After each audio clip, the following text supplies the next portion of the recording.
സംഖ്യ അധ്യായം 28. കർത്താവ് മോശയോട് അരുളി ചെയ്തു, ഇസ്രായേൽ ജനത്തോട് കൽപ്പിക്കുക, എനിക്ക് ദഹനബലികളും സുരഭിലമായ ഭോജനബലികളും യഥാസമയം അർപ്പിക്കുവാൻ നിങ്ങൾ ശ്രദ്ധിക്കണം. നീ അവരോട് പറയണം, നിങ്ങൾ ദഹനബലിക്കായി 1 വയസ്സുള്ള ഊനമറ്റ 2 ആട്ടിൻകുട്ടികളെ ദിനം കർത്താവിന് അർപ്പിക്കണം. ഒന്നിനെ രാവിലെയും മറ്റേതിനെ വൈകുന്നേരവും ബലിയർപ്പിക്കണം. കൂടാതെ ധാന്യബലിയായി 1 ഹിന്നിന്റെ 4/1 ശുദ്ധമായ എണ്ണ ചേർത്ത് 1 ഏഫായുടെ 10/1 നേരിയ മാവ് അർപ്പിക്കണം. കർത്താവിന്റെ മുമ്പിൽ പരിമളം പരത്തുന്ന ദഹനബലിയായി സീനായി മലയിൽ വെച്ച് നിർദ്ദേശിക്കപ്പെട്ട അനുദിനമുള്ള ദഹനബലിയാണ് ഇത്. അതോടൊപ്പം ഒരാട്ടിൻകുട്ടിക്ക് 1 ഹിന്നിന്റെ 4/1 എന്ന തോതിൽ പാനീയബലിയും അർപ്പിക്കണം. കർത്താവിനുള്ള പാനീയബലിയായി ലഹരിയുള്ള വീഞ്ഞ് നിങ്ങൾ വിശുദ്ധ സ്ഥലത്ത് ഒഴിക്കണം.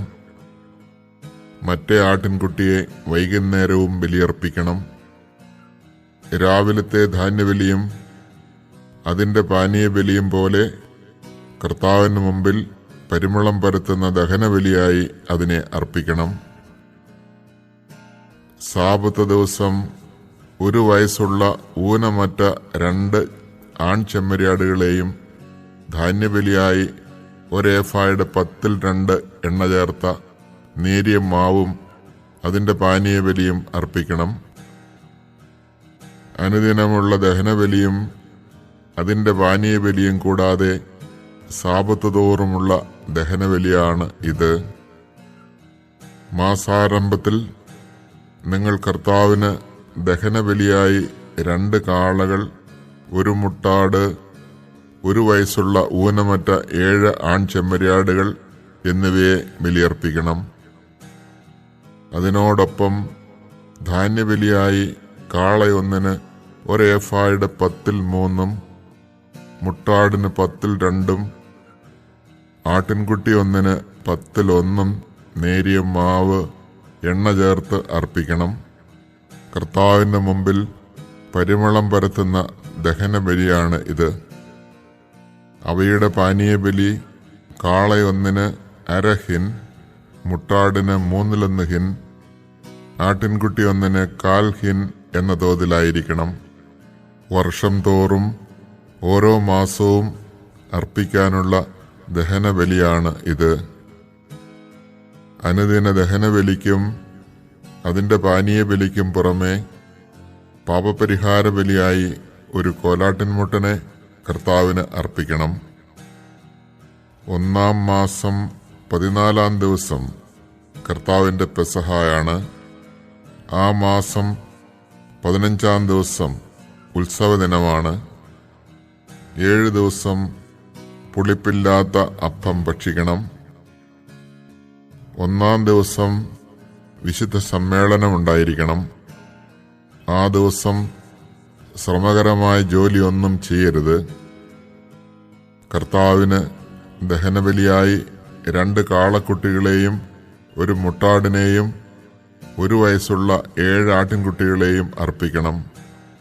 അവ ഊനമറ്റവ ആയിരിക്കണം. അവയുടെ ധാന്യബലിയായി എണ്ണ ചേർത്ത നേരിയ മാവ് കാളയൊന്നിന് 1 ഏഫായുടെ 10/3, മുട്ടാടിന് 10/2, 7 ആട്ടിൻകുട്ടികളിൽ ഓരോന്നിനും 10/1 എന്ന തോതിൽ അർപ്പിക്കണം. കൂടാതെ നിങ്ങൾക്ക് വേണ്ടി പരിഹാരമനുഷ്ഠിക്കുന്നതിന് 1 കോലാട്ടിൻമുട്ടനെ പാപപരിഹാര ബലിയായും അർപ്പിക്കണം. പ്രഭാതത്തിലെ അനുദിന ദഹനബലിക്ക് പുറമെ ഇവയെല്ലാം നിങ്ങൾ അർപ്പിക്കണം. അതുപോലെ തന്നെ 7 ദിവസവും കർത്താവിന്റെ മുമ്പിൽ പരിമളം പരത്തുന്ന ദഹനബലിയോടുകൂടെ ധാന്യബലിയും അർപ്പിക്കണം. അത് അനുദിന ദഹനബലിക്കും അതിന്റെ പാനീയബലിക്കും പുറമെയാണ്. 7-ാം ദിവസം വിശുദ്ധ സമ്മേളനം ഉണ്ടായിരിക്കണം.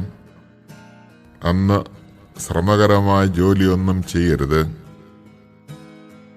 വാരോത്സവത്തിൽ കർത്താവിന് നവധാന്യബലിയായി പ്രഥമഫലങ്ങൾ അർപ്പിക്കുന്ന ദിവസം വിശുദ്ധ സമ്മേളനം ഉണ്ടായിരിക്കണം. അന്ന് ശ്രമകരമായ ജോലിയൊന്നും ചെയ്യരുത്. കർത്താവിൻ്റെ മുമ്പിൽ പരിമളം പരത്തുന്ന ദഹനബലിയായി 2 കാളക്കുട്ടികളെയും 1 മുട്ടാടിനെയും 1 വയസ്സുള്ള 7 ആൺചെമ്മരിയാടുകളെയും അർപ്പിക്കണം. അവയുടെ കൂടെ ധാന്യബലിയായി എണ്ണ ചേർത്ത നേരിയ മാവ് കാളക്കുട്ടി 1-ന് 1 എഫായുടെ 10-3, മുട്ടാടിന് 10-2, ആട്ടിൻകുട്ടി 1-ന് 10-1 എന്ന തോതിൽ അർപ്പിക്കണം. നിങ്ങൾക്ക് വേണ്ടി പ്രായശ്ചിത്തം അനുഷ്ഠിക്കുന്നതിന് 1 കോലാട്ടിൻമുട്ടനെ അർപ്പിക്കണം. അനുദിന ദഹനബലിക്കും അവയുടെ ധാന്യബലിക്കും പുറമെ ഇവയും ഇവയുടെ പാനീയബലിയും നിങ്ങൾ അർപ്പിക്കണം. അവ ഊനമറ്റവയായിരിക്കാൻ പ്രത്യേകം ശ്രദ്ധിക്കണം.